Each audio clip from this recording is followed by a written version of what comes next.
58이라는 나이에 이르러서야 깨달은 것이 있다면 사랑이라는 감정은 나이를 가리지 않고 찾아온다는 사실이었습니다. 40간 넘겨 겪었던 이혼의 상처가 아직 아물지 않은 채로 저는 남자라는 존재 자체를 멀리하며 살아왔습니다. 그런 저에게 동네 작은 마트에서의 일은 그나마 안전한 피난처 같은 것이었지요. 새벽 6시 반, 알람 소리에 잠에서 깨어나면 가장 먼저 떠오르는 생각은 오늘도 무사히 하루가 지나가기를 바라는 마음이었습니다. 찬바람이 뺨을 스치는 이른 아침, 마트로 향하는 10분 남짓한 걸음은 저에게 하루를 준비하는 소중한 시간이기도 했습니다. 계절이 바뀌어가는 것을 느끼고 동네 사람들의 하루 시작을 지켜보며 저는 조용히 마음을 가라앉히곤 했었지요. 마트 문을 열고 들어서면 냉장고 소리와 형광등 불빛이 저를 반겨주었습니다. 진열대를 하나씩 점검하고 어제 남은 상품들을 앞으로 당겨 정리하는 일은 이제 몸에 밴 습관이 되어 있었어요. 우유의 유통기한을 확인하고 빵 코너의 상품들을 가지런히 놓으며 저는 단순하고 반복적인 이 일상이 주는 안정감에 기대어 살아가고 있었습니다. 그런데 그 평온한 일상에 작은 변화가 생기기 시작한 것은 마트에서 불과 2블록 떨어진 세탁소 때문이었어요. 처음에는 정말 우연한 만남이었습니다. 겨울 코트를 세탁소에 맡기러 갔던 어느 화요일 오후, 저는 그곳에서 한 남자를 만났습니다. 60세 정도로 보이는 그분은 키가 훤칠하게 크고 어깨가 넓었으며 무엇보다 깔끔하게 다림질된 흰 셔츠 차림이 인상적이었어요. 그분의 목소리는 생각보다 부드러웠습니다. 나이에 어울리지 않게 젊은 열정이 느껴지는 목소리였어요. 코트를 건네주며 세탁 날짜를 정하는 동안 저는 그분이 저를 유심히 바라보고 있다는 것을 느낄 수 있었습니다. 그런데 그 시선이 불쾌하지는 않았어요. 오히려 어딘지 따뜻하고 관심 어린 느낌이었달까요? 그분이 근처에서 일하느냐고 물어보셨을 때 저는 잠시 머뭇거렸습니다. 이혼 후 남자들과의 개인적인 대화는 최대한 피해왔던 터라 이런 질문조차 어색하게 느껴졌거든요. 마트에서 일한다고 대답하자 그분은 모퉁이 마트를 가끔 이용한다며 아는 척을 하셨어요. 그렇게 짧은 대화를 나누고 세탁소를 나서면서 저는 묘한 기분을 느꼈습니다. 오랫동안 잊고 있었던 감정이 가슴 한구석에서 살짝 고개를 드는 것 같았어요. 하지만 곧바로 그런 생각을 떨쳐버렸습니다. 58의 나이에 그것도 이혼의 상처가 아직 아물지 않은 상태에서 무슨 설렘 같은 걸 느낀다는 것이 우스꽝스럽게 여겨졌거든요. 그런데 그 다음 주부터 그분이 마트에 자주 들르기 시작했습니다. 처음에는 정말 우연의 일치라고 생각했어요. 월요일에는 우유 1팩, 수요일에는 라면 2봉지, 금요일에는 빵 1개를 사러 오셨습니다. 필요해서 사러 오시는 것처럼 보였지만 뭔가 부자연스러운 느낌이 있었습니다. 세탁소를 운영하시는 분이 굳이 저희 마트까지 와서 이런 자질구레한 것들을 사실 이유가 있을까 싶었거든요. 더욱이 그분은 계산할 때마다 저와 눈을 마주치려고 하셨습니다. 오늘 날씨가 참 좋다거나 하는 일상적인 말을 건네시면서도 그 속에는 분명히 다른 의미가 담겨 있는 것 같았어요. 저는 그런 상황이 당황스러우면서도 한편으로는 묘하게 기대되기도 했습니다. 이혼 후 지금까지 아무도 저를 한 명의 여자로 바라봐주지 않았는데 누군가가 저에게 관심을 보인다는 것 자체가 새로운 경험이었으니까요. 하지만 동시에 불안감도 컸습니다. 혹시 제가 착각하고 있는 건 아닐까? 아니면 그분이 단순히 친절한 성격이라서 그런 건 아닐까 하는 생각들이 머릿속을 맴돌았어요. 무엇보다 그분이 결혼하신 분이라는 것을 알고 있었기에 이런 감정을 느끼는 제 자신이 부끄럽기도 했습니다. 어느 목요일 저녁, 부슬부슬 비가 내리는 날이었습니다. 저는 마트 안에서 과자 진열대를 정리하고 있었는데 포테이토 칩 봉지들을 가지런히 정렬하다 보니 어느덧 시간이 많이 흘러 있었어요. 그때 그분이 들어오셨습니다. 우산 없이 오셨는지 어깨가 촉촉하게 젖어 있었고 머리카락에도 빗방울이 맺혀 있었어요. 그런데 이상했습니다. 비를 맞고 오셨으면서도 당황한 기색이 전혀 없으셨거든요. 오히려 은근한 미소를 띠고 계셨어요. 비가 꽤 온다고 말씀하시면서 우산을 사려고 하셨습니다. 저는 일회용 우산이 있는 곳을 가리켜 보였습니다. 그런데 그분은 우산을 보러 가시지 않고 오히려 저에게 더 가까이 다가오셨어요. 제 앞에서 한 걸음 정도 떨어진 거리에 서서 진열대 정리하는 제 손길을 유심히 바라보고 계셨습니다. 그 시선이 느껴져서인지 자꾸 손이 떨렸어요. 정말 꼼꼼하게 정리한다고 말씀하시면서 갑자기 제 이름을 물어보셨습니다. 왜 이름을 물어보시는 걸까 잠시 멈칫했지만 거절하기에는 어색한 분위기였고 무엇보다 그분의 진지한 표정에서 진심이 느껴졌어요. 김선이라고 대답하자 그분은 참 좋은 이름이라고 말씀하셨습니다. 그분이 제 이름을 부르는 순간 가슴이 두근거리기 시작했습니다. 오랫동안 아무도 제 이름을 이렇게 부드럽게 불러주지 않았거든요. 이혼 후 직장에서는 그냥 언니 또는 김주임으로만 불렸고 집에서는 홀로 지내니 제 이름을 들을 일이 없었어요. 그런데 이렇게 누군가가 제 이름을 정중하고 따뜻하게 불러주니 마치 제가 다시 한 명의 온전한 사람으로 인정받는 기분이 들었습니다. 그분은 결국 우산을 사시면서 계산대로 오셨어요. 1,000원짜리 일회용 우산 하나를 계산하는 동안 저희는 서로 말없이 바라보았습니다. 그 몇 초 동안의 시선 교환에서 저는 뭔가 특별한 의미를 느꼈어요.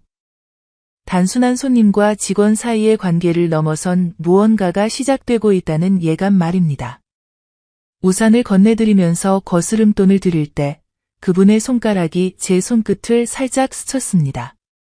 아주 짧은 순간이었지만 그 접촉에서 저는 전기 같은 느낌을 받았어요. 오랫동안 잊고 있었던 여자로서의 감각이 되살아나는 것 같았습니다. 그분도 같은 느낌을 받으셨는지 잠시 머뭇거리다가 고맙다고 인사하고 마트를 나가셨어요. 그날 밤 집에 돌아와서 저는 계속 그분 생각을 했습니다. 제 이름을 부르던 그 목소리, 우산을 건네드릴 때 스쳤던 손의 온기, 그리고 무엇보다 저를 바라보던 그 따뜻한 시선이 자꾸만 떠올랐어요. 이혼 후 지금까지 이런 감정을 느껴본 적이 없었기에 저 자신도 당황스러웠습니다. 58의 나이에 이런 설렘을 느끼는 게 맞는 건가 하는 의문과 함께 한편으로는 오랫동안 잠들어 있던 제 마음이 다시 깨어나는 것 같은 기분도 들었어요. 하지만 동시에 불안했습니다. 그분이 결혼하신 분이라는 사실이 계속 마음에 걸렸거든요. 이런 감정을 느끼는 것 자체가 옳지 않다는 생각이 들었지만 그럼에도 불구하고 내일 다시 그분을 만날 수 있을까 하는 기대감을 완전히 지울 수는 없었습니다. 그분과의 두 번째 만남은 예상보다 빨리 찾아왔습니다. 우산을 사신 지 사흘 후인 일요일 오후였어요. 주말이라 마트에 손님이 많지 않던 시간, 저는 냉동식품 코너에서 아이스크림들을 정리하고 있었습니다. 차가운 냉기가 올라와 손끝이 시려웠는데 그때 뒤에서 누군가의 발소리가 들렸어요. 돌아보니 그분이 서 계셨습니다. 평일에 입으셨던 흰 셔츠 대신 연한 회색 스웨터를 입고 계셨는데 그 차림이 더욱 편안하고 자연스러워 보였어요. 손에는 작은 꽃다발을 들고 계셨습니다. 하얀 카네이션 몇 송이로 만든 소박한 꽃다발이었는데 그것을 보는 순간 제 가슴이 두근거리기 시작했습니다. 우산 잘 쓰고 있다고 안부를 전하는 그분의 목소리에는 진심 어린 관심이 담겨 있었어요. 그리고는 오늘같이 우울한 일요일에는 꽃 한 송이가 마음을 밝게 해준다면서 그 꽃다발을 제게 건네주셨습니다. 갑작스러운 일이라 당황했지만 거절하기에는 그분의 표정이 너무 진지하고 간절해 보였어요. 꽃을 받아든 순간 은은한 향기가 코끝을 스쳤습니다. 오랫동안 꽃을 선물 받아본 적이 없었던 터라 그 향기가 새삼 달콤하게 느껴졌어요. 고맙다고 인사를 드리려는데 그분이 먼저 말씀하셨습니다. 제가 항상 성실하게 일하는 모습이 인상적이었다고, 그래서 작은 선물이라도 드리고 싶었다고 하시면서요.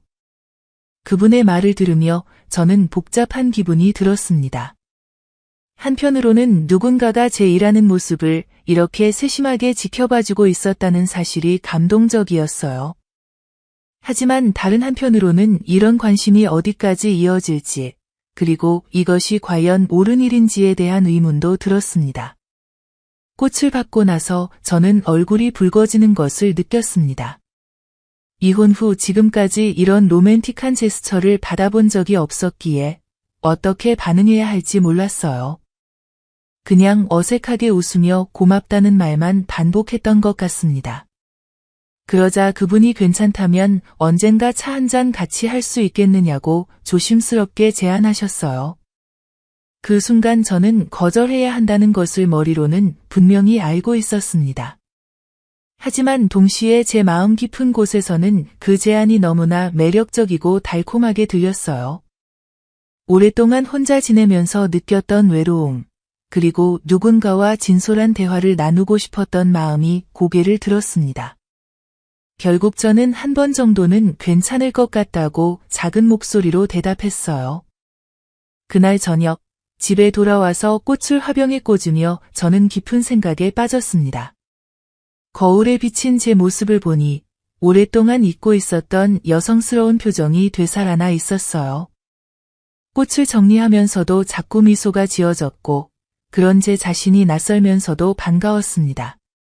하지만 동시에 불안감도 컸어요.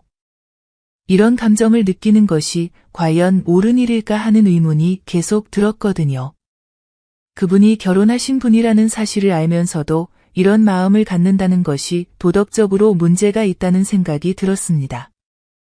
하지만 그럼에도 불구하고 내일이면 다시 그분을 볼 수 있을 것이라는 기대감을 완전히 지울 수는 없었어요.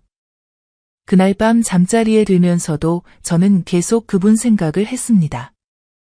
꽃을 건네주시던 그 부드러운 손길, 제 이름을 부르시던 따뜻한 목소리, 그리고 무엇보다 저를 바라보시던 그 진심 어린 눈빛이 자꾸만 떠올랐어요. 58의 나이에도 여전히 이런 설렘을 느낄 수 있다는 것이 신기하면서도 두려웠습니다. 이튿날 월요일, 마트에 출근하면서도 저는 그분이 오실지 궁금했어요. 하지만 그날은 오시지 않았고 화요일도 마찬가지였습니다. 수요일이 되어서야 그분이 다시 마트에 나타나셨는데 이번에는 생수 한 박스를 사러 오셨어요. 무거운 생수 박스를 계산대까지 들고 오시면서도 그분은 제게 미소를 보내주셨습니다. 생수를 포장해드리는데 꽃은 잘 보고 계시느냐고 물어보셨어요. 아직도 싱싱하다고 대답하자 그분은 만족스러운 표정을 지으셨습니다. 그리고는 약속했던 차 한 잔이 언제쯤 가능할지 조심스럽게 물어보셨어요. 이번 주말쯤 어떻겠느냐고 하시면서요. 저는 잠시 망설였습니다. 아직도 이것이 옳은 선택인지 확신이 서지 않았거든요. 하지만 그분의 진심 어린 표정을 보니 단순히 거절하기가 어려웠어요. 더욱이 그분이 보여주시는 관심과 배려가 너무나 오랫동안 그리워했던 것들이었기에 결국 토요일 오후쯤 시간이 난다고 대답했습니다. 그렇게 첫 번째 만남이 약속되었습니다. 그분이 마트를 나가신 후에도 저는 한동안 그 자리에 서 있었어요. 뭔가 중요한 일이 시작되었다는 느낌이 들었거든요. 동시에 이것이 어떤 결과로 이어질지에 대한 불안감도 있었지만 그보다는 오랫동안 잠들어 있던 제 마음이 다시 깨어나고 있다는 사실이 더 크게 다가왔습니다. 동료들도 제 변화를 눈치채기 시작했어요. 평소보다 밝은 표정으로 일한다거나 가끔 혼자 미소를 짓는다거나 하는 작은 변화들을 말이에요. 언니 요즘 좋은 일 있냐고 물어보는 동료도 있었지만 저는 그냥 넘어갔습니다. 아직은 누구에게도 말할 수 없는 일이었거든요. 토요일이 다가올수록 저는 긴장되고 설렜습니다. 무엇을 입고 나갈지, 어떤 이야기를 나눌지, 그리고 그분이 저에게 어떤 마음을 갖고 계신지에 대한 궁금증이 점점 커졌어요. 오랫동안 잊고 있었던 여자로서의 감정들이 하나둘씩 되살아나고 있었습니다. 토요일 오후, 저는 평생 그렇게 옷장 앞에서 고민해 본 적이 없었습니다. 이혼 후 지금까지 외출할 때는 그저 단정하고 무난한 옷만 골라 입었는데 이날만큼은 달랐어요. 검은색 블라우스를 꺼내어 입어보다가 너무 어둡다 싶어 다시 벗고 회색 니트를 입어보니 너무 평범하다는 생각이 들었습니다. 결국 연한 분홍색 카디건을 선택했는데 거울 앞에서 몇 번이나 단추를 잠갔다 풀었다 하며 망설였어요. 화장대 앞에 앉아서도 마찬가지였습니다. 평소에는 선크림만 발라도 충분했는데 그날은 파운데이션도 바르고 립스틱도 발라보았어요. 거울 속 제 모습이 낯설었습니다. 58이라는 나이가 무색할 정도로 얼굴에 생기가 돌고 있었거든요. 하지만 동시에 이런 제 모습이 우스꽝스럽게 느껴지기도 했어요. 이 나이에 데이트 준비를 한다는 것 자체가 말이에요. 약속 장소는 마트에서 걸어서 10분 거리에 있는 작은 카페였습니다. 가는 길에 저는 여러 번 발걸음을 멈췄어요. 정말 가도 되는 걸까? 이런 만남이 옳은 일일까 하는 생각이 계속 들었거든요. 하지만 그분을 실망시키고 싶지 않다는 마음이 더 컸고 무엇보다 오랫동안 잊고 있었던 설렘이라는 감정을 다시 느끼고 싶었어요. 카페에 도착했을 때 그분은 이미 와 계셨습니다. 구석진 2인용 테이블에 앉아 창밖을 바라보고 계시던 그분이 저를 보시고는 환한 미소를 지어주셨어요. 일어나서 의자를 빼주시는 그분의 손길이 얼마나 자연스럽고 세련된지 저는 마치 영화 속 여주인공이 된 기분이었습니다. 아메리카노를 주문하려던 저에게 그분이 카페라떼는 어떠냐고 권해주셨어요. 평소에 쓴 커피만 마시던 저였는데 그날따라는 달콤한 것이 먹고 싶어졌습니다. 카페라테와 함께 작은 마카롱 하나도 주문해 주시면서 오늘은 특별한 날이니까 달콤한 걸 드셔야 한다고 말씀하시는 그분의 배려가 마음에 깊이 와닿았어요. 대화는 자연스럽게 시작되었습니다. 그분은 제가 마트에서 일하는 모습을 지켜보면서 얼마나 성실하고 친절한지 늘 감탄했다고 하셨어요. 특히 나이 드신 고객들에게 물건 위치를 안내해 드릴 때의 모습이나 아이들에게 사탕 하나씩 서비스로 주는 모습이 인상 깊었다고 하시면서요. 저는 그런 사소한 것들까지 지켜봐 주셨다는 사실에 놀랐습니다. 그분도 자신의 이야기를 들려주셨어요.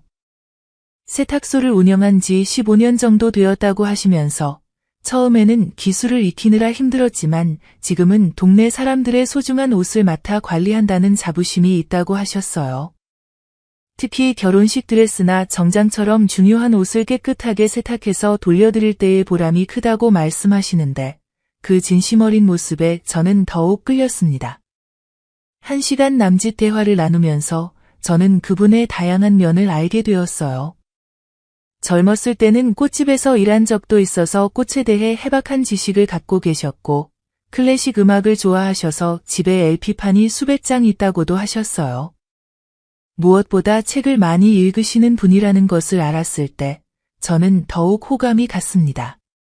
카페라테를 마시다가 그분의 손이 제 손 가까이에 놓였을 때가 있었어요. 테이블 위에서 자연스럽게 가까워진 저희 손이 거의 닿을 듯 말 듯한 거리에 있었는데 그 순간 저는 심장이 쿵쿵거리는 것을 느꼈습니다. 그분도 같은 느낌이셨는지 잠시 머뭇거리시더니 조심스럽게 제 손등을 살짝 어루만져 주셨어요.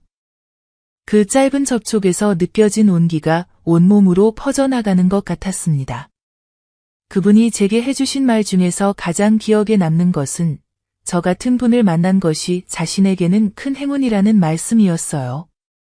제 미소가 얼마나 따뜻한지, 제 목소리가 얼마나 마음을 편안하게 해주는지 구체적으로 이야기해 주셨는데 그런 말을 들은 게 정말 오랜만이었어요. 이혼 후 지금까지 아무도 저를 이렇게 소중한 존재로 바라봐주지 않았거든요. 카페를 나올 때 그분이 제 코트를 들어주시고 입도록 도와주셨어요. 그 자연스러운 신사적 매너에 저는 또 한 번 감동받았습니다. 카페 앞에서 헤어질 때 그분이 다음 주에도 만날 수 있겠느냐고 조심스럽게 물어보셨어요. 저는 망설임 없이 고개를 끄덕였습니다. 이미 제 마음은 그분에게 기울어가고 있었거든요. 집에 돌아와서 저는 한동안 멍하니 앉아 있었어요. 오늘 있었던 일들이 꿈만 같았거든요. 그분의 따뜻한 미소, 배려 깊은 말씀들, 그리고 제 손을 살짝 만져주셨을 때의 그 떨림이 아직도 생생했어요.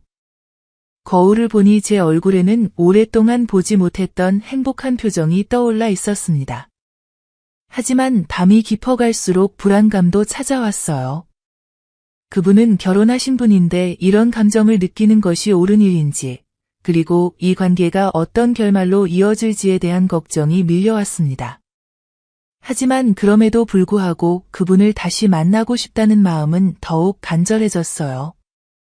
이튿날 일요일, 마트는 쉬는 날이었지만 저는 괜히 세탁소 앞을 지나게 되었어요. 문이 닫혀 있었지만 그곳을 바라보는 것만으로도 가슴이 두근거렸습니다. 혹시 그분도 저를 생각하고 계실까 하는 궁금증이 들었어요. 월요일 아침 마트에 출근했을 때 동료들이 제 변화를 눈치채기 시작했어요. 평소보다 밝은 표정이라든지 콧노래를 흥얼거린다든지 하는 작은 변화들을 말이에요. 계산대에서 일하는 미영이가 언니 요즘 좋은 일 있냐고 물어봤지만 저는 그냥 날씨가 좋아서 그런 것 같다고 둘러댔어요. 그런데 화요일 오후 제가 예상하지 못했던 일이 벌어졌습니다. 그분이 마트에 오신 것은 여느 때와 같았는데 이번에는 작은 선물을 하나 더 가져오셨어요. 예쁘게 포장된 작은 상자였는데 안에는 섬세한 장미 무늬가 새겨진 손수건이 들어 있었어요. 카페에서 만났을 때 제가 손수건을 찾는 모습을 보고 준비하셨다고 하시면서요. 그 세심한 배려에 저는 마음이 더욱 흔들렸습니다. 하지만 동시에 이런 선물을 받는 것이 부담스럽기도 했어요. 다른 사람들이 보면 뭐라고 할까 하는 걱정도 들었고요. 하지만 그분의 진심 어린 마음을 거절하기는 어려웠습니다. 그분은 목요일에도 오셨고 토요일에도 오셨어요. 이제는 거의 격일로 마트에 들르시는 것 같았는데 그때마다 저를 보는 그분의 눈빛이 더욱 깊어지는 것을 느낄 수 있었어요. 저 역시 그분이 오시는 시간을 자연스럽게 기대하게 되었고 그분이 보이지 않는 날에는 왠지 허전한 기분이 들었습니다. 두 번째 데이트 약속도 자연스럽게 잡혔어요. 이번에는 공원 근처의 다른 카페에서 만나기로 했어요. 그분이 제가 좋아할 만한 조용한 곳을 알고 있다고 하시더라고요. 저는 그런 그분의 세심함에 또 한 번 마음이 움직였습니다. 하지만 같은 시기에 동네 사람들의 시선도 조금씩 달라지기 시작했어요. 마트에서 일하는 다른 동료들이 그분과 저의 관계에 대해 수근거리기 시작했거든요. 처음에는 단순한 호기심 정도였지만 점점 더 구체적인 관심을 보이기 시작했어요. 특히 가장 연장자인 정숙 언니가 어느 날 저에게 직접 물어보셨어요. 세탁소 사장님이 자주 오시는데 혹시 뭔가 특별한 관계냐고 하시면서요. 저는 당황해서 그냥 단골 손님일 뿐이라고 대답했지만 정숙 언니의 의미심장한 표정을 보니 제 말을 완전히 믿지는 않는 것 같았어요. 젊은 동료 하나는 더 직설적이었어요. 그분이 제가 없을 때 계속 기다리고 계셨다면서 언니 언제 오냐고 몇 번이나 물어보셨다는 이야기를 해주었거든요. 그 말을 들으니 그분이 정말로 저에게 진지한 관심을 갖고 계신다는 것을 확실히 알 수 있었지만 동시에 이런 관심이 주변 사람들에게 노출되고 있다는 사실이 부담스럽기도 했어요. 이런 상황들이 겹치면서 저는 점점 더 복잡한 심정이 되었습니다. 그분에 대한 감정은 날로 깊어져 갔지만 동시에 이 관계가 가져올 수 있는 문제들에 대한 걱정도 커져갔어요. 특히 그분이 결혼하신 분이라는 사실이 계속 저를 괴롭혔습니다. 하지만 그런 걱정들에도 불구하고 저는 그분과의 만남을 중단할 수 없었어요. 오랫동안 메말라 있던 제 마음에 다시 생기가 돌기 시작했고 매일매일이 기대되고 설레는 감정을 느끼고 있었거든요. 이런 감정이 얼마나 소중한 것인지 뼈저리게 느끼고 있었기에 쉽게 포기할 수가 없었습니다. 그렇게 우리의 만남은 더욱 빈번해졌고 서로에 대한 감정도 점점 깊어져 갔어요. 하지만 동시에 주변의 시선과 상황들도 복잡해져 가고 있었습니다. 이 모든 것들이 앞으로 어떤 결과로 이어질지 저는 알 수 없었지만 이미 돌이킬 수 없는 선을 넘어가고 있었어요. 그분과의 만남이 계속되면서 저는 점점 더 깊고 달콤한 감정의 바다에 빠져들고 있었습니다. 세 번째 만남은 동네 뒤편에 있는 작은 공원에서였어요. 가을이 깊어가는 시기라 은행나무 잎들이 노랗게 물들어가던 때였습니다. 그분이 제안하신 장소였는데 사람들의 눈을 피할 수 있는 조용한 곳이라고 하시면서요. 공원 벤치에 나란히 앉아 있는데 그분이 갑자기 제 손을 바라보셨어요. 작업으로 조금 거칠어진 제 손을 보시더니 이런 성실한 손이 자신은 참 아름답다고 말씀하셨습니다. 그러시면서 조심스럽게 제 손을 잡으셨는데 그 순간 저는 온몸에 전기가 흐르는 것 같았어요. 오랫동안 누구도 이렇게 다정하게 제 손을 잡아본 적이 없었거든요. 그분의 손은 생각보다 부드러웠습니다. 세탁소 일을 하셔서 거칠 줄 알았는데 오히려 따뜻하고 포근했어요. 제 손을 감싸주시면서 저에게 말씀하셨습니다. 저를 만난 후로 매일이 기다려진다고 아침에 눈을 뜨면 가장 먼저 떠오르는 생각이 저라고 하시면서요. 그런 고백적인 말씀을 들으니 가슴이 두근거려서 견딜 수가 없었어요. 공원을 천천히 걸으면서 그분은 더욱 진솔한 이야기를 들려주셨습니다. 결혼한 지 30년이 넘었지만 이런 감정을 느껴본 적이 없다고 저와 함께 있을 때만이 자신이 진정으로 살아있다는 느낌이 든다고 하셨어요. 그런 간절한 말씀을 들으며 저도 모르게 마음이 완전히 열리고 있었습니다. 벤치 근처에서 사진을 찍어주겠다고 하시면서 그분이 제 어깨에 손을 살짝 올리셨어요. 카메라를 들고 계신 건 핑계였고 사실은 저와 더 가까이 있고 싶으셨던 것 같았어요. 제 어깨 위에 놓인 그분의 손에서 느껴지는 온기가 온몸으로 퍼져나갔고 저는 그 순간이 영원히 계속되기를 바랐습니다. 하지만 그런 달콤한 시간도 잠시, 현실은 점점 복잡해져 가고 있었어요. 마트에서 일하는 동료들의 시선이 예전과는 완전히 달라져 있었거든요. 특히 계산대에서 함께 일하는 미영이가 가장 노골적이었습니다. 그분이 마트에 오실 때마다 저를 빤히 쳐다보면서 나중에는 아예 대놓고 물어보기 시작했어요. 어느 화요일 오후 손님이 별로 없던 시간에 미영이가 저에게 다가왔습니다. 언니, 솔직히 말해봐요. 세탁소 사장님과 사귀는 거 맞죠? 하면서 눈을 반짝거리며 물어보는 거예요. 저는 당황해서 무슨 소리냐고 부인했지만 미영이는 전혀 믿지 않는 표정이었어요. 요즘 언니 표정이 완전히 달라졌다면서 사랑하는 여자의 얼굴이라고 장난스럽게 말하기까지 했거든요. 더 심각한 건 나이가 많은 정숙 언니였어요. 어느 날 저를 따로 불러내시더니 조심해야 한다고 진심 어린 충고를 해주셨습니다. 세탁소 사장님이 결혼하신 분이라는 건 동네 사람들이 다 아는 사실이고 자꾸 그렇게 만나다 보면 소문이 날 거라고 하시면서요.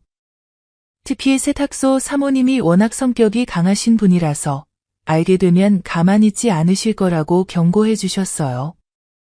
젊은 동료인 은지도 마찬가지였습니다. 언니 요즘 너무 자주 만나는 거 아니에요? 하면서 걱정스러운 표정으로 말하는 거예요. 그분이 언니 없을 때 계속 기다리고 계시는 모습을 보니까 정말 언니를 좋아하시는 것 같은데 문제는 이미 결혼하신 분이라는 거잖아요. 혹시라도 무슨 일이 생기면 어떡해요? 하며 진심으로 걱정해주는 모습에 저는 더욱 마음이 복잡해졌어요. 그런데 정말 심각한 문제가 생긴 것은 동네 다른 상인들까지 저희 관계에 관심을 보이기 시작했을 때였습니다. 마트 맞은편 문방구 아줌마가 어느 날 저에게 말을 걸어왔어요. 자기도 세탁소를 이용하는데 요즘 사장님이 자주 마트에 가신다는 이야기를 부인한테 들었다면서 혹시 무슨 특별한 일이 있냐고 떠보듯이 물어보는 거예요. 또 다른 날에는 근처 약국 사장님이 의미심장한 웃음을 지으며 말씀하셨어요. 세탁소 사장님이 요즘 부쩍 젊어 보이신다면서 뭔가 좋은 일이라도 있으신 것 같다고 하시는 거예요. 그런 말들을 들을 때마다 저는 온몸이 화끈거렸습니다. 우리의 만남이 이미 동네 사람들 사이에서 화제가 되고 있다는 것을 알 수 있었거든요. 가장 긴장되는 순간은 세탁소 앞을 지날 때였어요. 그분의 부인이 가끔 세탁소 앞에 나와 계실 때가 있었는데 저를 보시는 그 시선이 날카롭고 차가웠습니다. 직접적으로 뭔가를 말씀하지는 않으셨지만 그 눈빛만으로도 충분히 경계하고 계신다는 것을 느낄 수 있었어요. 그런데 어느 목요일 오후 정말 예상치 못한 일이 벌어졌습니다. 제가 마트에서 일하고 있는데 그분의 부인이 직접 찾아오신 거예요. 평소 세탁소에서만 보던 분을 마트에서 마주치니 얼마나 당황스러웠는지 모릅니다. 부인은 세제를 하나 사시면서 저에게 의미심장한 말을 건네셨어요. 우리 남편이 요즘 이 마트를 자주 이용한다고 하던데 직원분들이 참 친절하시다고 칭찬하더라고요. 라고 말씀하시는데 그 속에 담긴 의미가 예사롭지 않았어요. 특히 저를 바라보시는 눈빛이 마치 뭔가를 알고 계신다는 듯한 느낌이었거든요. 저는 어색하게 웃으며 감사하다고만 대답할 수 있었어요. 부인이 가신 후에도 저는 한동안 가슴이 두근거렸습니다. 혹시 우리의 만남에 대해 의심하고 계신 건 아닐까? 아니면 이미 알고 계시는 건 아닐까 하는 불안감이 밀려왔어요. 동시에 이런 상황이 계속된다면 정말 큰 문제가 될 수도 있겠다는 생각이 들었습니다. 그런 가운데서도 그분과의 만남은 계속되었고 오히려 더욱 깊어져 갔어요. 네 번째 만남에서 그분은 저에게 작은 스카프를 선물해 주셨습니다. 부드러운 실크 소재의 우아한 꽃무늬가 그려진 것이었는데 분명히 비싼 것 같았어요. 이런 선물을 받아도 되는지 망설였지만 그분의 간절한 표정을 보니 거절할 수가 없었습니다. 다섯 번째 만남에서는 향수를 선물 받았어요. 은은하고 고급스러운 향이 나는 작은 병이었는데 그분이 직접 백화점에 가서 고르셨다고 하시면서요. 제게 어울릴 것 같은 향을 찾느라 한참 고민하셨다는 말씀을 들으니 그 정성이 너무 감사하면서도 부담스러웠어요. 하지만 무엇보다 마음을 흔드는 것은 그분이 저에게 하시는 말씀들이었습니다. 저 없이는 하루도 제대로 살 수 없을 것 같다고, 저를 만난 후로 인생이 완전히 달라졌다고 하시면서 이제야 진정한 사랑이 무엇인지 알 것 같다고 고백하시는 거예요. 그런 간절한 말씀들을 들을 때마다 저는 가슴이 뜨거워지면서도 동시에 깊은 죄책감을 느꼈습니다. 여섯 번째 만남에서는 더욱 결정적인 일이 벌어졌어요. 공원 벤치에 앉아 있는데 그분이 갑자기 저에게 제안을 하셨습니다. 우리 좀 더 자주, 좀 더 자유롭게 만날 수 있는 방법을 찾아보자고 하시면서요. 동시에 제 어깨에 손을 부드럽게 올리시며 저를 바라보시는 그 눈빛에는 분명한 의미가 담겨 있었어요. 그 순간 저는 이 관계가 단순한 우정이나 플라토닉한 만남을 훨씬 넘어선 위험한 선을 건드리고 있다는 것을 명확하게 깨달았습니다. 그분의 손길에서 느껴지는 온기, 저를 바라보시는 그 간절한 눈빛, 그리고 더 자주 만나자는 제안 속에는 남녀 간의 깊은 감정이 분명히 담겨 있었거든요. 저 역시 그분에 대한 감정이 단순한 호감을 넘어서고 있다는 것을 부인할 수 없었어요. 그분과 함께 있을 때면 세상이 다르게 보였고 오랫동안 잊고 있었던 여자로서의 감정들이 되살아나고 있었습니다. 하지만 동시에 이런 감정을 느끼는 것 자체가 옳지 않다는 것도 알고 있었어요. 그날 밤 집에 돌아와서 저는 깊은 고민에 빠졌습니다. 그분이 제게 하신 제안을 받아들여야 할지 아니면 이 관계를 정리해야 할지 결정하기가 어려웠어요. 마음으로는 그분과 더 많은 시간을 보내고 싶었지만 이성적으로는 이것이 잘못된 길이라는 것을 알고 있었거든요. 무엇보다 주변 사람들의 시선과 동네에 퍼져나가기 시작한 소문들이 점점 더 부담스러워지고 있었어요. 이대로 계속 가다가는 정말 큰 문제가 생길 수도 있겠다는 불안감이 커져갔습니다. 하지만 그럼에도 불구하고 그분에 대한 마음을 완전히 정리하기는 어려웠어요. 그렇게 저는 달콤한 유혹과 현실적 걱정 사이에서 갈등하며 점점 더 깊은 감정의 미로 속으로 빠져들어가고 있었습니다. 이 모든 상황이 어떤 결말로 이어질지 알 수 없었지만 이미 돌이킬 수 없는 선을 넘어서고 있다는 것만은 분명했어요. 저와 그분의 관계가 조심스럽게 깊어져가는 동안 동네에서는 전혀 다른 일들이 벌어지고 있었습니다.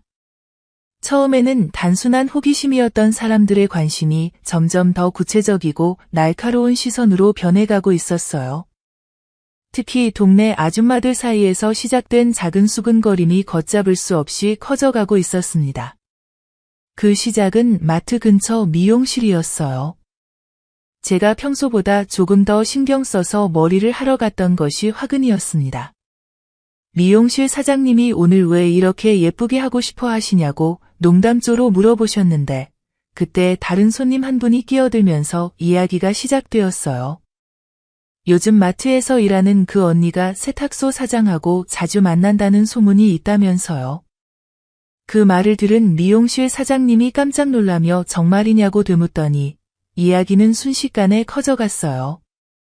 한 분은 직접 봤다면서 공원에서 나란히 걸어가는 모습을 목격했다고 했고 다른 분은 세탁소 사모님이 요즘 신경이 많이 쓰인다고 하더라는 이야기를 덧붙였어요. 저는 그 자리에서 얼굴이 새빨갛게 달아올라 어떻게 대답해야 할지 몰랐습니다. 미용실에서 시작된 이야기는 하루 만에 동네 반찬 가게로, 이틀 후에는 슈퍼마켓으로, 그리고 일주일 만에는 동네 전체로 퍼져나갔어요. 문제는 이야기가 전해지면서 점점 과장되고 왜곡되어 간다는 것이었습니다. 처음에는 단순히 자주 만난다는 정도였는데 며칠 후에는 둘이 함께 시내에 나가는 것을 봤다는 이야기로 바뀌었고 일주일 후에는 아예 여행을 함께 다닌다는 소문까지 생겨났어요. 가장 충격적이었던 것은 약국에서 들은 이야기였습니다. 처방전을 받으러 갔는데 약사 선생님이 저를 보시더니 의미심장한 표정을 지으시면서 말씀하시는 거예요. 세탁소 사장님이 부인과 이혼 이야기를 하고 있다는 소문이 있다면서 혹시 그것과 관련이 있는 거 아니냐고 직접적으로 물어보시는 거예요. 저는 그 말을 듣고 정말 어지러울 정도로 충격을 받았어요. 마트에서 일하는 것도 점점 어려워졌습니다. 평소 단골로 오시던 손님들의 태도가 확연히 달라져 있었거든요. 어떤 분들은 저를 보면 고개를 돌리시거나 일부러 다른 직원에게 계산을 부탁하셨어요. 특히 연세가 많으신 할머니 한 분은 아예 대놓고 말씀하셨습니다. 나이도 적지 않은 사람이 남의 남편한테 눈독 들이면 어떡하냐고, 체면도 없이 무슨 짓을 하는 거냐고 혀를 끌끌 차시면서요. 젊은 주부들의 반응은 더욱 직설적이었어요. 어느 날 계산을 해드리는데 2명이 함께 온 주부가 서로 수군거리는 소리가 들렸어요. 저런 여자한테서는 물건 사고 싶지 않다. 다른 마트로 가자는 말을 제 앞에서 대놓고 하시는 거예요. 그 말을 들은 순간 정말 땅에 구멍이라도 있으면 들어가고 싶을 만큼 부끄러웠습니다. 마트 동료들의 태도도 완전히 바뀌었어요. 처음에는 단순한 호기심이었던 것이 이제는 거리감으로 변해 있었습니다. 미영이는 더 이상 저와 친근한 대화를 나누지 않았고 정숙 언니는 아예 저를 피하기 시작했어요. 특히 은지는 노골적으로 불편한 기색을 드러내면서 언니 때문에 마트 전체가 욕먹는다고 직접 말하기까지 했어요. 휴게 시간에 직원 휴게실에 들어가면 대화가 뚝 끊어지곤 했습니다. 분명히 저에 대한 이야기를 하고 있다가 제가 들어가니까 조용해지는 거예요. 그런 상황이 반복되니까 점심시간에도 혼자 밖에서 먹게 되었고, 마트 안에서의 저는 완전히 고립된 존재가 되어버렸어요. 그런데 정말 결정적인 사건이 벌어진 것은 어느 일요일 오후였습니다. 그분과 약속이 있어서 동네 뒤편 공원에서 만났는데 평소보다 조금 더 안쪽 벤치에 앉아서 이야기를 나누고 있었어요. 그분이 제 손을 잡고 계시면서 앞으로 어떻게 만날지에 대해 진지하게 이야기하고 계셨는데 갑자기 뒤에서 날카로운 목소리가 들렸습니다. 돌아보니 그분의 부인이 서 계셨어요. 얼굴이 새파랗게 질린 채로 저희를 노려보고 계셨는데 그 표정이 얼마나 무서웠는지 저는 순간 숨이 막힐 뻔했습니다. 부인은 저에게 성큼성큼 다가와서 소리를 지르기 시작했어요. 당신이 내 남편을 유혹한 거지. 어떻게 이럴 수가 있냐고 하시면서요. 그 순간은 마치 시간이 정지된 것 같았어요. 부인의 분노에 찬 목소리, 그분의 당황한 표정, 그리고 주변에서 저희를 바라보는 사람들의 시선이 모두 한꺼번에 느껴졌습니다. 부인은 저에게 뺨을 때리려고 손을 번쩍 들어 올리셨는데 다행히 그분이 급히 나서서 부인을 말려주셨어요. 하지만 그 장면을 목격한 사람들이 있었어요. 공원에서 산책하던 몇몇 동네 사람들이 저희의 다툼을 지켜보고 있었던 거예요. 그 중에는 평소 마트를 이용하던 손님도 있었고 동네 상인도 있었습니다. 그날의 일은 번개처럼 빠르게 동네 전체에 소문이 났어요. 이튿날 월요일 마트에 출근했을 때 분위기가 완전히 달라져 있었습니다. 동료들은 저를 바라보는 시선이 차갑고 비난조였고 손님들 중에는 아예 저를 피해서 다른 계산대로 가는 분들도 있었어요. 특히 어제 공원에서 목격했던 아줌마 한 분은 저를 보자마자 혀를 끌끌 차시면서 머리를 저으셨어요. 점심시간이 되어서 마트 사장님이 저를 사무실로 부르셨습니다. 평소 온화하시던 사장님의 표정이 심각했어요. 앉으라고 하시면서 조심스럽게 말씀을 꺼내셨는데 요즘 마트에 대한 좋지 않은 소문들이 많이 돌고 있다고 하시면서요. 특히 저와 관련된 이야기 때문에 일부 손님들이 불편해하고 계신다는 민원이 들어왔다고 하셨어요. 사장님은 저에게 당분간 쉬는 게 서로에게 좋겠다고 말씀하셨습니다. 물론 정중하게 표현하셨지만 그것은 사실상 해고 통보나 다름없었어요. 상황이 진정될 때까지 잠시 쉬라고 하셨지만 이런 소문이 쉽게 가라앉을 리가 없다는 것을 저도 알고 있었거든요. 그날 저녁 집에 돌아와서 저는 완전히 절망에 빠졌습니다. 직장도 잃고 동네에서의 평판도 완전히 망가졌고 이제는 마트에 장을 보러 가는 것조차 부담스러워졌어요. 무엇보다 힘든 것은 그분과의 관계마저 어떻게 될지 알 수 없다는 것이었습니다. 며칠 후 그분이 저를 찾아오셨는데 예전과는 완전히 다른 모습이었어요. 얼굴이 초췌하고 지쳐 보였으며 무엇보다 저를 바라보는 눈빛이 예전 같지 않았습니다. 그분은 저에게 미안하다고 하시면서 당분간은 만나지 말자고 말씀하셨어요. 상황이 너무 복잡해졌고 부인과의 관계도 심각한 상태라고 하시면서요. 그 말을 들었을 때 저는 마치 머리를 망치로 얻어맞은 것 같은 충격을 받았어요. 저는 그분을 위해 직장도 평판도 모든 것을 잃었는데 정작 그분은 위기가 닥치자 저를 버리려고 하는 것 같았거든요. 물론 그분도 어려운 상황에 계신다는 것을 이해하지 못하는 건 아니었지만 그럼에도 불구하고 배신감을 느낄 수밖에 없었어요.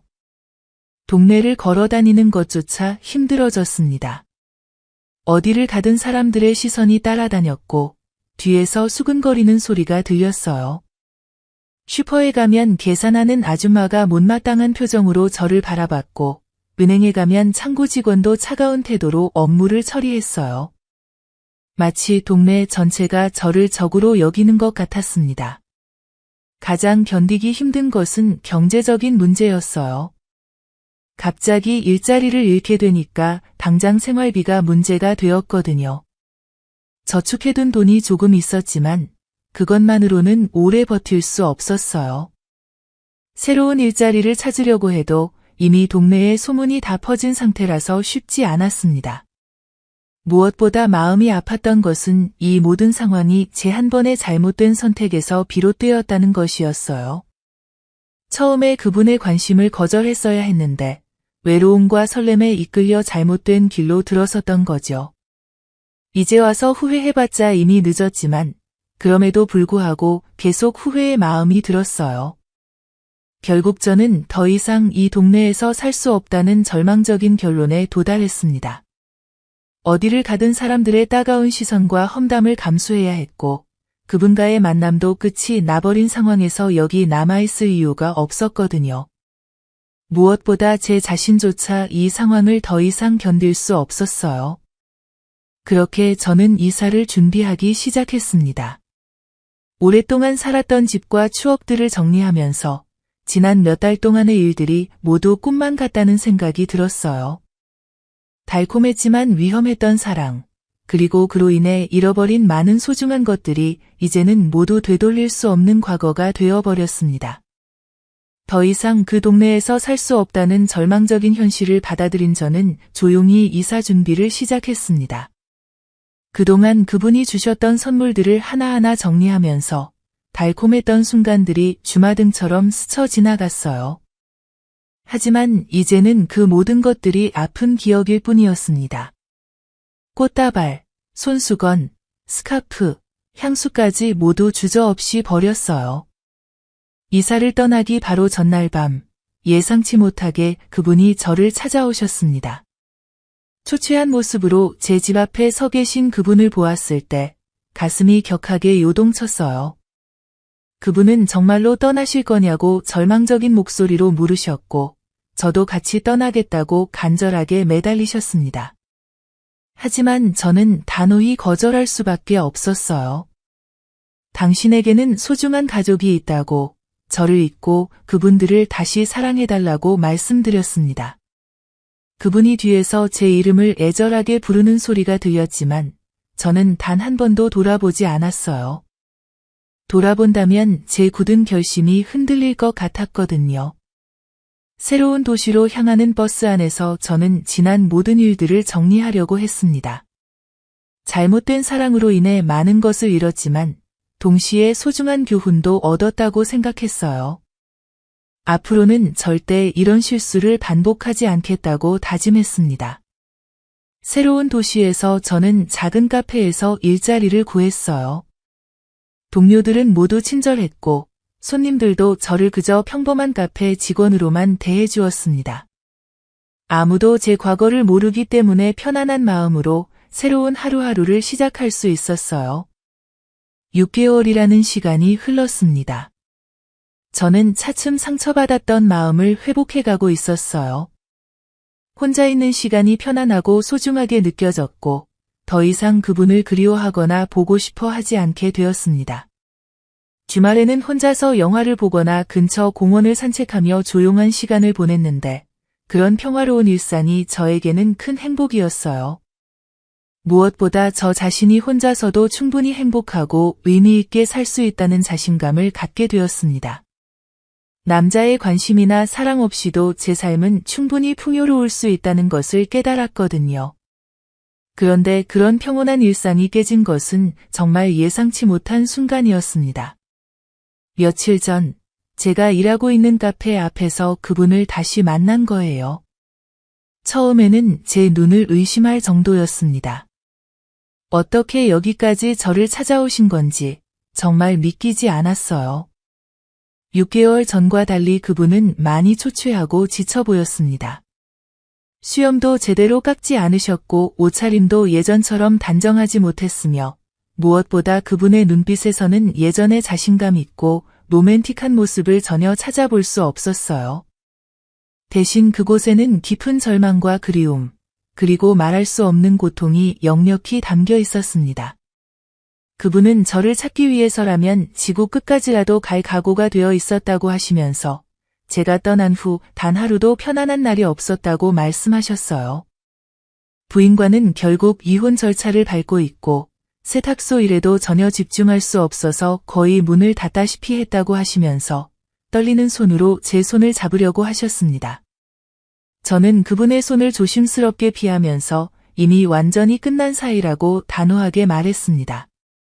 하지만 그분은 포기하지 않으시고 이번에는 진짜로 모든 걸 깔끔하게 정리하고 새로운 시작을 할 수 있다고 함께 해달라고 애원하셨어요. 심지어 관련 서류들까지 보여주시면서 정말로 이혼하기로 확정했다고 설득하려 하셨습니다.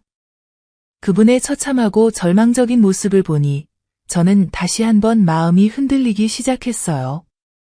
6개월 동안 혼자서 새로운 삶을 차근차근 꾸려가면서 얻은 소중한 평안함을 잃고 싶지 않다는 마음도 강했지만 동시에 그분의 간절함에 마음이 움직이기도 했습니다. 결국 저는 그분의 끈질기고 간절한 설득에 마음이 누그러져서 정말 조심스럽게 우선은 친구로서 다시 시작해보자고 조건부로 대답했어요. 하지만 그 결정을 내린 순간부터 저는 제 자신이 또 다시 같은 위험한 실수를 반복하고 있다는 불길한 예감을 떨칠 수 없었습니다. 과연 제 우려는 정확했어요. 그분과 다시 만나기 시작한 지 불과 며칠 만에 저희는 예전과 거의 똑같은 위험한 관계로 급속히 돌아갔습니다. 그분은 여전히 저에게 세련되고 로맨틱한 제스처를 보여주셨고 저 역시 그런 따뜻한 관심에 다시 마음이 끌렸어요. 하지만 새로운 동네에서도 사람들의 눈은 여전히 예리했습니다.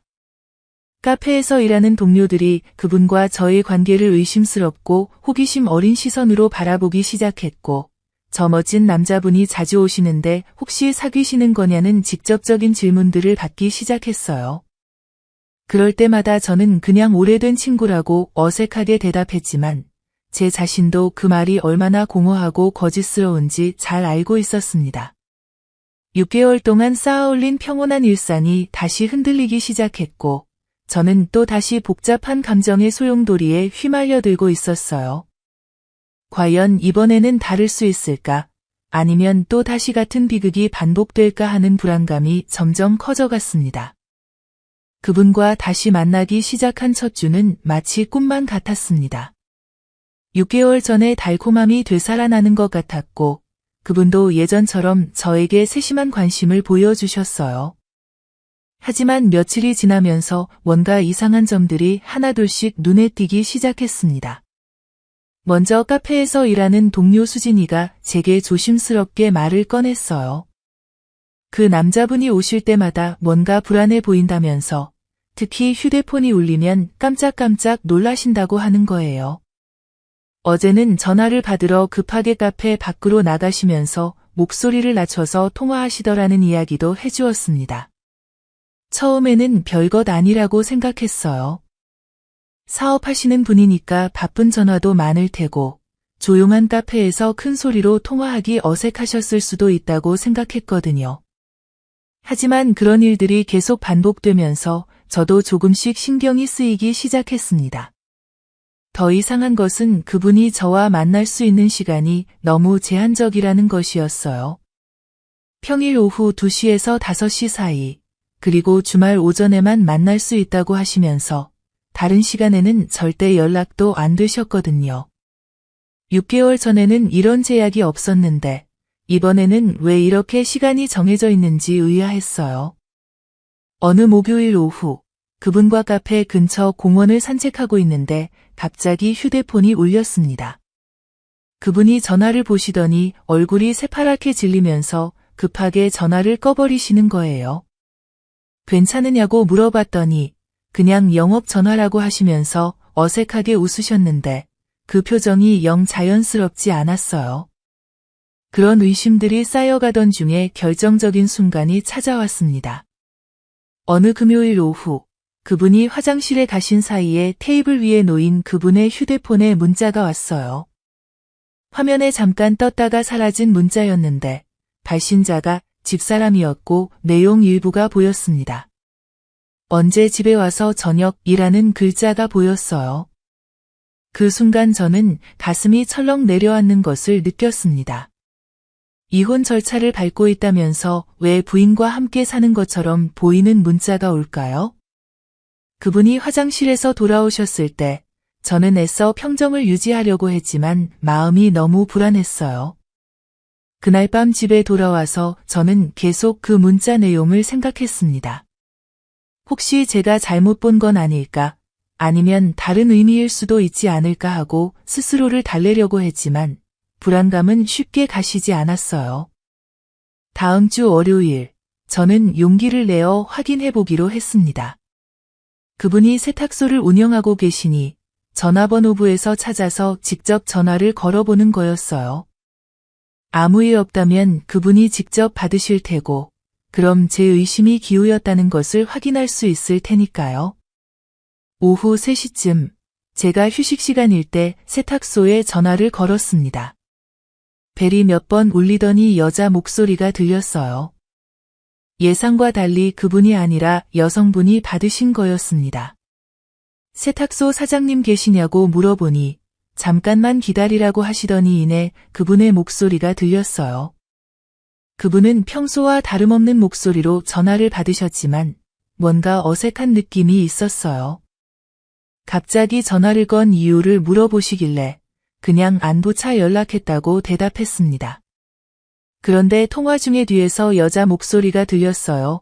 여보, 점심 차려놨으니까 빨리 와요. 라는 말이었습니다. 그 순간 저는 온몸이 얼어붙는 것을 느꼈어요. 이혼 절차를 밟고 있다던 분이 왜 부인과 함께 점심을 먹고 계신 걸까요? 그분은 당황하신 듯 급하게 전화를 끊으려고 하셨지만 저는 이미 모든 것을 알아차린 상태였어요. 전화를 끊고 나서 저는 한동안 멍하니 앉아 있었습니다. 6개월 전과 똑같은 상황이 반복되고 있었어요.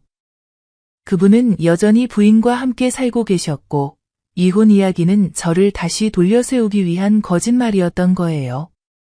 그날 오후 그분이 카페에 오셨을 때 저는 최대한 평정심을 유지하려고 애썼습니다. 하지만 속으로는 분노와 실망감이 끓어오르고 있었어요. 어떻게 또 다시 저를 속일 수 있는 걸까요? 며칠 더 지켜본 결과 더 많은 모순들이 드러났습니다.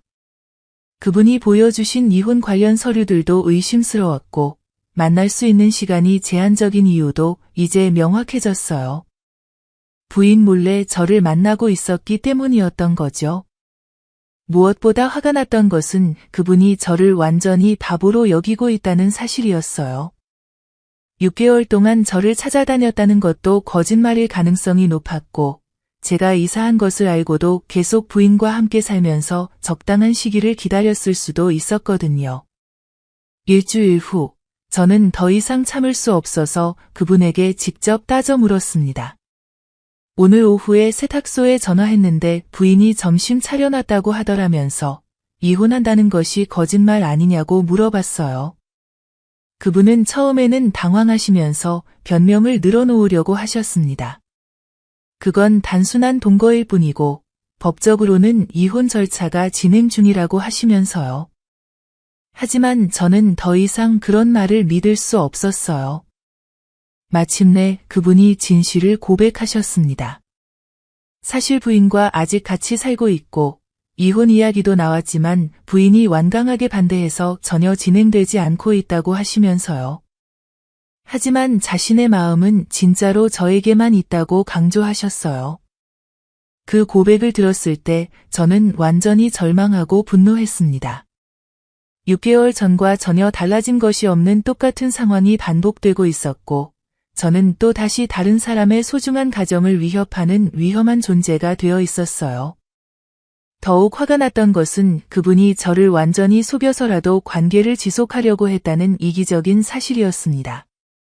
왜 거짓말을 하셨냐고 목소리를 높여 소리쳤을 때 그분은 저를 잃고 싶지 않았다고, 저 없이는 정말로 살아갈 의미가 없다고 절박하게 대답하셨습니다. 하지만 저는 더 이상 그런 이기적인 말에 조금도 감동받지 않았어요. 오히려 그분의 자기중심적이고 무책임한 모습에 실망감과 분노만 더욱 커졌습니다. 그날 저는 그분에게 완전히 마지막 통보를 했습니다. 이제 정말로 끝이라고, 다시는 저를 찾지도 말고 연락도 하지 말라고 단호하고 냉정하게 말했어요. 그분은 여전히 한 번만 더 기회를 달라고 간청하셨지만 저는 이미 마음을 돌처럼 굳게 먹었기 때문에 단 한순간도 흔들리지 않았습니다. 기회는 이미 충분히 드렸는데 그분은 그 소중한 기회를 거짓말과 속임수로 채웠다고 차갑게 대답했어요. 그리고 정말로 저를 사랑한다면 이제는 저를 완전히 놓아주고 자신의 소중한 가족에게 돌아가서 그분들을 진심으로 사랑해달라고 마지막으로 말씀드렸습니다. 두 번째 배신은 첫 번째보다 훨씬 깊은 상처를 남겼습니다. 한 번 속은 것도 어리석었는데 같은 사람에게 똑같은 방식으로 또다시 속았다는 사실이 너무나 부끄럽고 한심했어요. 하지만 동시에 이번만큼은 정말 확실하게 정리할 수 있겠다는 다짐도 들었습니다. 모든 진실이 드러나고 며칠 동안 연락을 끊었던 시간들은 마치 폭풍전의 고요와도 같았다고 지금 돌이켜 생각해봅니다. 카페에도 오시지 않았고 전화도 문자도 없었기에 한편으로는 다행이었지만 다른 한편으로는 이렇게 갑자기 조용해지니까 오히려 더 불안하기도 했었는데 그런 묘한 허전함이야말로 제가 아직도 그분에 대한 마음을 완전히 정리하지 못했다는 증거였을지도 모르겠습니다. 그런데 일주일 후 목요일 저녁 하늘에서 굵은 빗방울이 떨어지기 시작할 무렵 그분이 다시 나타나셨을 때 저는 가슴이 요동치는 것을 느끼면서도 동시에 이미 예감하고 있었던 일이라는 생각이 들었습니다. 카페 문을 열고 들어오시는 그분의 모습은 온몸이 비에 젖어 있었고 얼굴은 창백했으며 무엇보다 그 눈빛만은 절망적이면서도 간절했기에 저는 차마 냉정하게 대할 수가 없었던 것 같아요. 그분은 제가 일을 마칠 때까지 구석 테이블에서 기다리고 계셨는데 아무것도 주문하지 않으신 채로 그저 저만 바라보고 계시는 모습이 동료들의 수상한 시선을 불러일으키기 시작했지만 저로서는 어떻게 해야 할지 몰라서 그냥 일에만 집중하려고 애썼던 것 같습니다. 마음으로는 그분을 보내야 한다는 것을 분명히 알고 있었음에도 불구하고 그렇게 절박한 모습으로 기다리고 계시는 그분을 보니 차마 무시하거나 쫓아낼 수는 없었거든요. 퇴근 시간이 되어서 카페를 나설 때 그분이 저를 따라 나오시면서 밖에는 비가 억수같이 쏟아지고 있는데도 우산 없이 비를 맞으며 한 번만, 정말 마지막으로 한 번만 이야기할 기회를 달라고 간청하시는 모습을 보니 저는 마음이 약해져서 결국 근처 작은 카페로 자리를 옮기게 되었습니다. 이번에는 정말 마지막이라고 스스로에게 다짐하면서 말이지요. 카페 구석 자리에 마주 앉은 그분의 모습은 6개월 전과는 완전히 달라져 있었는데 수척해진 얼굴과 깊게 패인 눈가의 주름, 그리고 무엇보다 패배감에 젖은 눈빛이 너무나 안쓰러워서 저는 또 다시 마음이 흔들리기 시작했던 것 같습니다. 그분은 떨리는 목소리로 저에게 거짓말을 한 것에 대해 정말 죄송하다고 하시면서도 저를 잃을까 봐 두려웠기 때문이었다고 말씀하셨는데 부인과의 관계는 정말 끝났지만 현실적인 문제들 때문에 당장 헤어질 수 없는 상황이라서 어쩔 수 없이 거짓말을 하게 되었다고 설명하시는 것이었어요. 저는 그분의 말씀을 들으면서 가슴이 찢어지는 것 같은 아픔을 느꼈어요. 한편으로는 그분의 절박함이 진심이라는 것을 느낄 수 있었던 반면 다른 한편으로는 또 다시 똑같은 패턴이 반복될 것이라는 불안감이 밀려왔기 때문에 사랑하는 마음과 불신하는 마음이 제 안에서 격렬하게 충돌하고 있었던 것 같아요. 그분이 제 손을 잡으려고 하시면서 이번에는 정말 달라질 것이라고 모든 것을 정리하고 저와 함께 새로운 시작을 하고 싶다고 말씀하셨을 때 저는 더 이상 참을 수 없어서 지금까지 억눌러왔던 모든 감정이 한꺼번에 터져나오고 말았습니다. 왜 저를 이렇게 만드시냐고, 왜 계속 저에게 거짓말을 하면서 이렇게 힘들게 하시냐고 제 목소리가 떨리면서 커지기 시작했어요. 저도 사람이고 저도 마음이 있는데 한 번 속는 것도 억울한데 왜 또 똑같은 방식으로 저를 속이시냐고 소리치면서 눈물이 쏟아지기 시작했습니다. 6개월 동안 참아왔던 모든 아픔과 배신감, 그리움과 분노가 모두 한꺼번에 쏟아져 나왔어요. 저는 그분을 정말 사랑했기 때문에 모든 것을 포기하고 떠났던 것인데 그분은 저를 찾겠다고 하시면서도 사실은 거짓말이었고 그냥 집에서 편안하게 지내다가 적당한 시기에 저를 다시 부른 것이라고 분노를 쏟아냈어요. 그분도 눈에 눈물이 고이기 시작하셨는데 제가 이렇게 감정을 폭발시키는 모습을 본 적이 없으셨을 테니 놀란 것 같다는 생각이 들었습니다. 그분은 그게 아니라고 정말로 저를 찾아다녔다고 변명하려고 하셨지만 저는 더 이상 들을 수가 없어서 이제 그만하라고, 정말 그만하라고 말하며 일어서려고 했어요. 그 순간 그분이 제 팔을 붙잡으시면서 눈물을 흘리기 시작하셨어요. 저는 그분이 우는 모습을 처음 봤는데 그렇게 당당하고 자신감 있던 분이 이렇게 무너져 내리는 모습을 보니 제 마음도 다시 흔들리기 시작했던 것 같습니다. 자기를 용서해달라고 정말 죄송하다고, 자신도 이렇게 될 줄 몰랐다고 처음에는 그냥 관심이었는데 어느 순간 저 없이는 살 수 없을 정도로 깊이 빠져버렸다고 하시면서, 그런데 현실은 너무 복잡해서 자신이 어떻게 해야 할지 모르겠다고 눈물을 흘리며 말씀하시는 모습을 보니 저도 마음이 무너져 내렸지만 동시에 더욱 내 마음은 확고해져 갔어요. 그것은 이런 상황이 계속 반복되어서는 안 된다는 것과 정말로 사랑한다면 때로는 놓아주는 것이 맞다는 깨달음이었습니다. 저도 그분을 사랑한다고 조용히 이야기하면서 이런 식으로는 안 된다고, 서로를 너무 아프게 하고 있다고 말했어요. 그리고 그분에게는 지켜야 할 가족이 있는데 저 때문에 그분들이 상처받는 건 원하지 않는다고 말씀드렸더니 그분이 고개를 저으시면서 그런 건 상관없다고 저만 있으면 된다고 말씀하셨어요. 저는 더 이상 그런 말씀에 흔들리지 않았어요. 왜냐하면 진정한 사랑이라면 상대방을 위해 포기할 줄도 알아야 한다는 것을 깨달았기 때문이었어요. 저를 정말 사랑하신다면 이제는 저를 놓아달라고 마지막으로 말씀드렸어요. 그리고 그분의 가족에게 돌아가시라고, 그것이 모든 사람을 위해 가장 좋은 일이라고 했더니 그분은 끝까지 저를 붙잡으려고 하시면서 함께 떠나자고, 모든 것을 버리고 새로운 곳에서 시작하자고 간청하셨어요. 저는 단호하게 거절하며 그런 식으로는 진정한 행복을 찾을 수 없다고 말하며 자리에서 일어났어요. 카페를 나서면서 그분이 뒤에서 제 이름을 애절하게 부르시는 소리가 들렸지만 저는 단 한 번도 돌아보지 않았어요. 돌아보면 제 마음이 다시 흔들릴 것 같았거든요. 비가 계속 내리는 가운데 저는 그분과의 모든 추억을 뒤로한 채 집으로 향했습니다. 그날 밤부터 그분의 연락이 시작되었는데 전화도 하시고 문자도 보내셨어요. 처음에는 사과의 말씀들이었다가 나중에는 간절한 호소였고 마지막에는 절망적인 하소연이었지만 저는 그 모든 연락을 받지 않았어요. 그럼에도 불구하고 벨소리가 울릴 때마다 가슴이 아팠던 것은 어쩔 수 없었던 것 같아요. 일주일 후 저는 휴대폰 번호를 바꾸고 다시 한번 이사를 준비하기 시작했어요. 이번에는 정말로 아무도 저를 찾을 수 없는 곳으로 가야겠다고 생각했고 같은 실수를 3번이나 반복할 수는 없다는 확고한 다짐 때문이었습니다.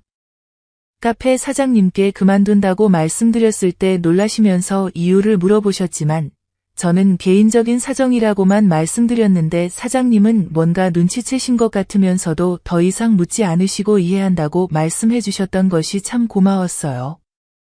짐을 정리하면서 저는 또 다시 그분과의 추억들을 정리해야 했는데 이번에는 별로 남은 것이 없었지만 그래도 함께 찍었던 사진 몇 장과 주고받았던 편지들이 있었기에 그것들을 하나하나 버리면서 저는 정말로 모든 것이 끝났다는 것을 실감할 수 있었습니다. 새로운 도시로 떠나는 버스 안에서 저는 깊은 안도감을 느끼면서 이번에는 정말로 완전히 새로운 시작이 될 것 같았고 더 이상 과거에 얽매이지 않고 오직 앞만 보고 살아가겠다고 다짐했던 것 같아요. 그분에게 마지막으로 보낸 문자가 하나 있었는데 새로운 번호로 바꾸기 전에 보낸 것으로 행복하시라는 내용과 저도 행복하게 살겠다는 간단한 인사였어요.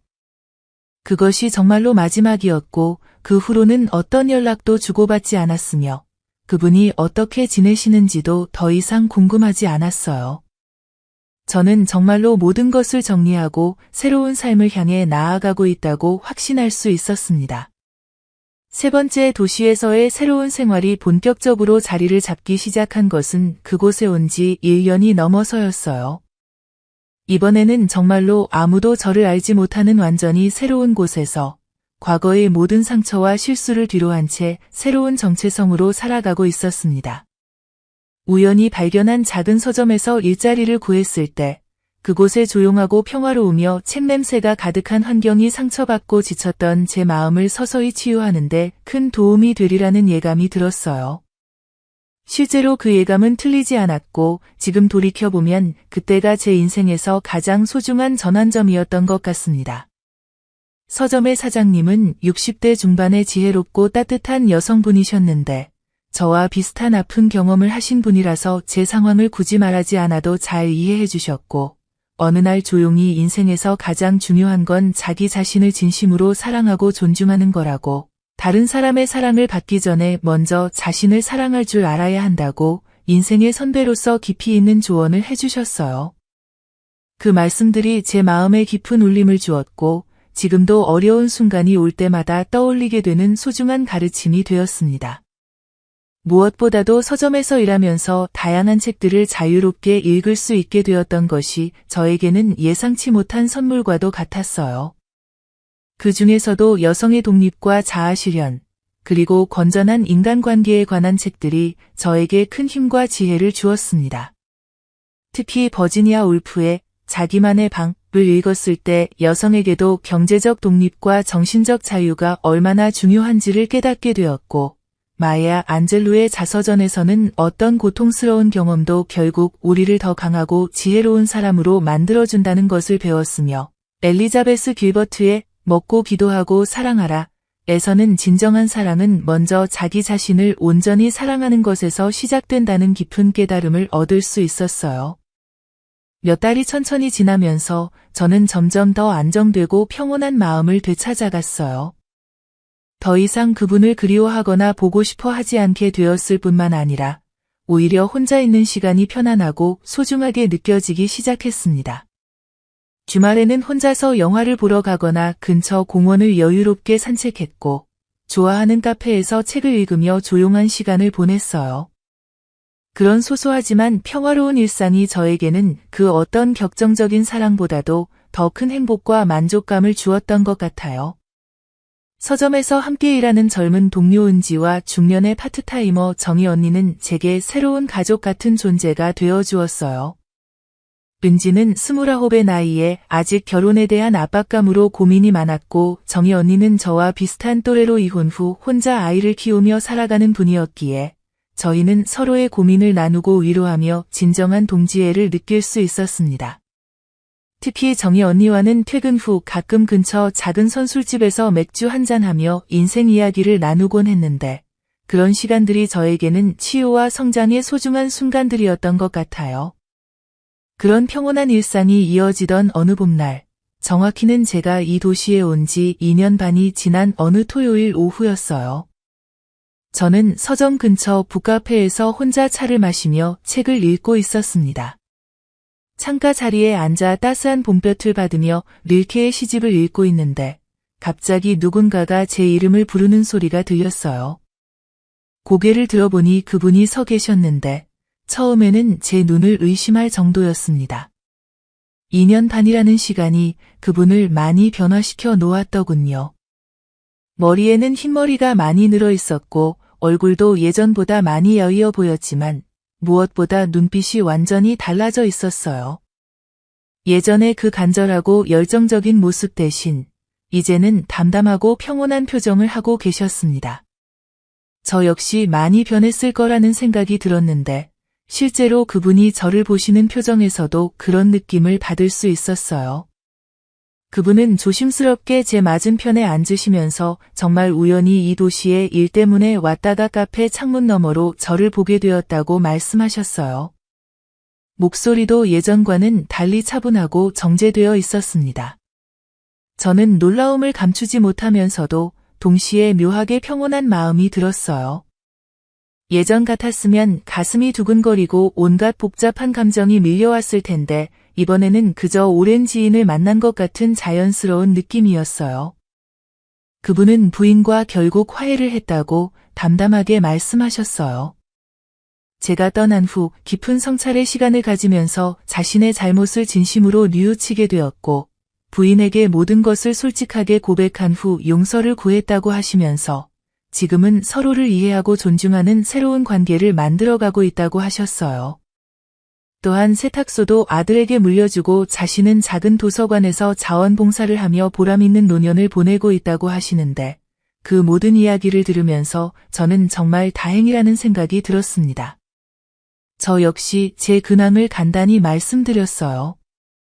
서점에서 일하며 책을 통해 많은 것을 배우고 있다고, 그리고 혼자서도 충분히 행복하고 의미 있는 삶을 살아가고 있다고 말씀드렸어요. 그분은 제 이야기를 들으시면서 정말 다행이라고, 저 같은 분이라면 분명히 좋은 삶을 살아가실 거라고 진심 어린 축복의 말씀을 해주셨어요. 그 말을 들으면서 저는 우리가 정말로 완전히 다른 사람이 되었다는 것을 실감할 수 있었어요. 1시간 정도 담소를 나눈 후 그분이 일어서시면서 마지막으로 하신 말씀이 저에게는 큰 울림을 주었어요. 저와의 만남이 비록 아픈 결말로 끝났지만 그 경험을 통해 진정한 사랑이 무엇인지, 그리고 진정한 행복이 무엇인지를 깨달을 수 있었다고, 그래서 저에게 감사하다고 말씀하시는 것이었어요. 저 역시 그분 덕분에 많은 것을 배울 수 있었고, 특히 자기 자신을 사랑하는 법을 깨달을 수 있었다고 답해드렸습니다. 그분이 떠나신 후 저는 한참 동안 그 자리에 앉아 있었어요. 가슴이 아프거나 그리운 마음이 드는 것이 아니라 오히려 깊은 평온감과 함께 모든 것이 제자리를 찾았다는 안도감이 들었어요. 우리는 서로에게 상처를 주었지만 동시에 성장의 기회도 주었고, 이제는 각자의 자리에서 진정한 행복을 찾아가고 있다는 것을 확인할 수 있었거든요. 그날 저녁 집에 돌아와서 저는 오랜만에 일기를 썼는데 그 마지막 부분에 이렇게 적었습니다. 오늘 과거의 나와 완전히 작별할 수 있었다. 이제야 진정으로 새로운 시작이다. 그리고 실제로 그 후로 저는 더욱 당당하고 자신감 있게 살아가게 되었는데 무엇보다 혼자라는 것이 외롭거나 부족한 것이 아니라 완전하고 충분한 것이라는 깨달음을 얻을 수 있었어요. 지금 이 글을 쓰고 있는 현재, 저는 여전히 그 서점에서 일하고 있으며 최근에는 독서 모임도 만들어서 같은 관심사를 가진 사람들과 함께 책을 읽고 토론하는 시간을 갖고 있습니다. 또한 주말에는 근처 복지관에서 어르신들께 책을 읽어드리는 자원봉사도 하고 있는데 그런 활동들을 통해 제 삶이 더욱 풍요로워지고 있음을 느낍니다. 사랑이라는 것이 얼마나 아름답고 소중한 것인지, 동시에 얼마나 위험하고 파괴적일 수 있는지를 뼈저리게 깨달은 지금, 저는 혹시 미래에 누군가 좋은 분을 만나게 된다면 그때는 정말로 깨끗하고 정직하며 서로를 존중하는 아름다운 관계를 만들어가고 싶다고 생각합니다. 더 이상 금지된 사랑이나 비밀스러운 관계가 아니라 당당하고 떳떳하며 모든 사람들이 축복해줄 수 있는 건전한 사랑을 하고 싶어요. 하지만 무엇보다 중요한 것은 이제 저 혼자서도 충분히 행복하고 의미 있게 살아갈 수 있다는 자신감을 갖게 되었다는 것입니다. 서점에서의 평온한 일상, 책을 통해 얻는 지혜, 그리고 스스로 만들어가는 소소한 행복들이 저에게는 그 어떤 격정적인 사랑보다도 더 소중하고 확실한 것임을 깨달았거든요.